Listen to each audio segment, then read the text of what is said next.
ఈరోజు ఇక్కడ ఈ థాలీలో మీకు పెట్టిన ఏవైతే ఉన్నాయో ఇదేనండి ఈరోజు ఒక మంచి లంచ్ అనమాట. సో హ్యాపీగా మనం ఇలాంటివి కిడ్స్ లంచ్ బాక్సెస్లో కూడా మనం పెట్టివ్వచ్చు. ఇక స్టార్ట్ చేసేద్దామండి ప్రొసెసర్. ఈరోజు ముందుగా టమాటో పప్పు ఎలా చేయాలో మీకు చూపిస్తానండి.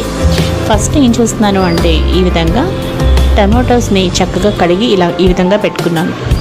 టమాటాలు అలాగే కొత్తిమీర, కరివేపాకు, పచ్చిమిరపకాయలు శుభ్రంగా ఒక 2-3 సార్లు వాష్ చేసిన తర్వాత వీటిని ఈ విధంగా ఫైన్గా చాప్ చేసుకున్నాను. గ్రీన్ చిల్లీస్ చూస్తున్నారు కదా, ఒక 7 గ్రీన్ చిల్లీస్ తీసుకున్నాను. అలాగే కరివేపాకు, టమాటాలు అయితే ఒక 6 తీసుకున్నానండి. ఇంకా నెక్స్ట్ గార్లిక్ క్లోవ్స్, అలాగే కొత్తిమీర సన్నగా ఇది కూడా నేను చాప్ చేసి పెట్టాను.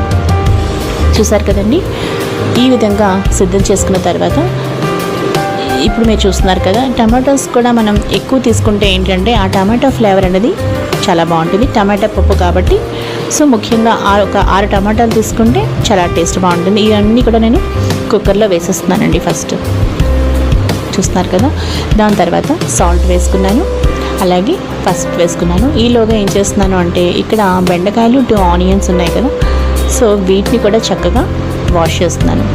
ముందైతే ఇక్కడ ఆనియన్స్ నేను పీల్ చేసేసి తర్వాత వాటర్లో వేసానండి. ఈ విధంగా చేయడం వల్ల ఏమవుతుందంటే మనకి కళ్ళు అనేది మండమన్నమాట. సో ఆ విధంగా చక్కగా చూసారు కదా, ఇవన్నీ కూడా ఈ విధంగా పెట్టుకున్నాను. అయిపోయింది కదా, ఇప్పుడు వీటిని కూడా కట్ చేశాను.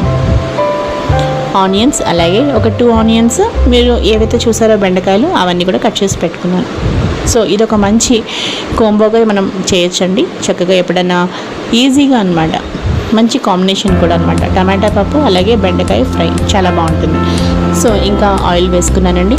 ముందుగా నేను ఏం చేస్తున్నాను అంటే ఒక స్టవ్ మీద ఇప్పుడు ఆయిల్ వేడైంది కదండి, ఇప్పుడు దీనిలో నేను ఏం వేస్తున్నాను అంటే ఆనియన్స్ వేస్తున్నాను. మొత్తం ఆనియన్స్ అన్నీ కూడా చక్కగా కట్ చేసుకుని వేసుకున్న తర్వాత ఇప్పుడు నెక్స్ట్ నేను బెండకాయలు అన్నీ కూడా వేస్తున్నాను.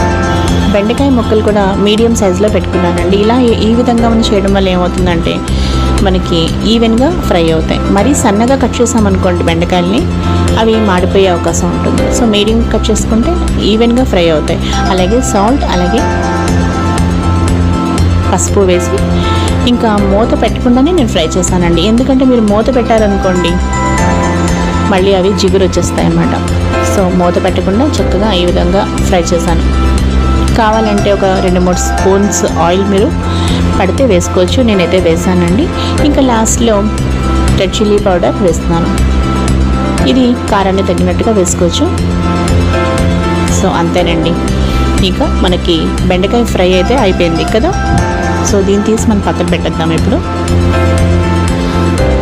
ఒక్కసారి బాగా కలిపేసాను. స్టవ్ కూడా ఆఫ్ చేసేసిన తర్వాత కలిపాను అనమాట. చూసారు కదా ఎంత పొడిగా ఎంత చక్కగా మనకి అన్నీ ఒకే విధంగా ఫ్రై అయ్యాయి. ఇక అక్కడ మనం ఏం చేస్తున్నాము, కుక్కర్లో మీరు ఆల్రెడీ టమాటోస్ అన్నీ మనం వేసుకోవడం అన్నీ చూసారు కదా. పసుపు వేసుకున్నాం, సాల్ట్ వేసుకున్నాం, అలాగే పప్పు వేసానండి. ఒకసారి కందిపప్పు బాగా 2-3 సార్లు వాష్ చేసి కందిపప్పు కూడా వేసేసాను. ఆ తర్వాత వాటర్ కరెక్ట్గా అడ్జస్ట్ చేసుకుని మనం వేసుకోవాలండి. మీరు మెజర్మెంట్స్ ఫాలో అయితే మాత్రం మీరు మీ మెజర్మెంట్స్ ప్రకారం వేసుకోండి. నేనైతే ఇలా చూసి నేను ఎస్టిమేషన్ ప్రకారం వేస్తూ ఉంటాను. సో నాకు అదే అలవాటు, నాకు మెజర్మెంట్స్ నేనైతే ఫాలో అవునండి. నాకు ఇలాగే అలవాటు కాబట్టి నేను ఈ విధంగా వేస్తున్నాను. చూసారు కదా, చాలా చక్కగా మొత్తం ఎక్కడ వాటర్ ఎక్కువ తక్కువ కాకుండా కరెక్ట్గా మనకి అలా సరిపోయింది. ఇంకా కుక్కర్ అయితే నాకు ఒక 4-5 విజిల్స్ వచ్చిన తర్వాత తీసిన తర్వాత మీకు నేను చూపిస్తున్నాను. చూసారు కదా ఈ విధంగా ఉంది. సో ఈ విధంగా ఎస్టిమేషన్ ప్రకారం నేను వేసుకున్నానండి. మీరు మెజర్మెంట్స్ ఫాలో అయితే మాత్రం మీరు అదే ఫాలో అవ్వండి. ఇంకా నెక్స్ట్ జీలకర్ర, ఆవాలు, ఎండుమిరపకాయలు చూసారు కదా శుభ్రంగా ఆయిల్లో వేసి వేయించాను. ఆ తర్వాత కొంచెం అలా ఇంగు పోపు పెట్టేసాను అనమాట. ఇప్పుడు బాగా కలుపుతున్నాను. చూసారు కదా ఈ విధంగా మొత్తం కలుపుతుంటేనే మీకు అర్థమవుతుంది ఎంత బాగా పప్పు మనకి ఉడికింది. వాటర్ ఎక్కువ అవ్వలేదు తక్కువ అవ్వలేదు, కరెక్ట్గా అలా సరిపోయిందనమాట. చూసారు కదా, చాలా చక్కగా అయిపోయింది. ఇక మనం దీనిలో ఇది ఇలా వదిలేయకుండా కాస్త చింతపండు పులుసు అయితే తయారు చేసుకోవాలండి.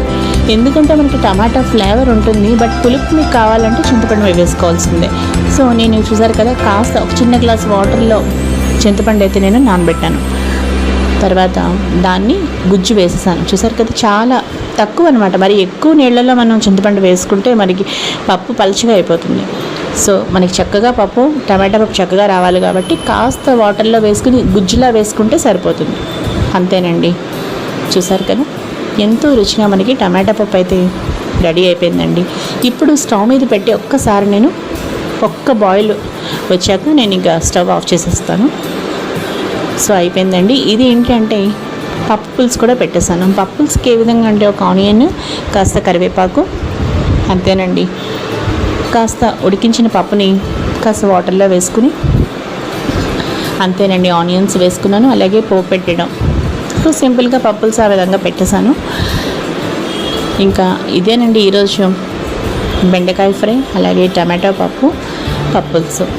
పప్పు పులుసు యాక్చువల్గా విడిగా మీరు చూడాలనుకుంటే రెసిపీ కూడా నేను చేశాను, మీరు అది కూడా చూడొచ్చు. చాలా సింపుల్గా కాస్త పప్పు పులుసు, దానిలో కాస్త సాంబార్ పౌడర్ కూడా వేసుకున్నాను ఫ్లేవర్ కోసం. ఇంకా ఇదేనండి ఈరోజు వీడియో. ఇంత మంచి వెజ్ కాంబో చూసారు.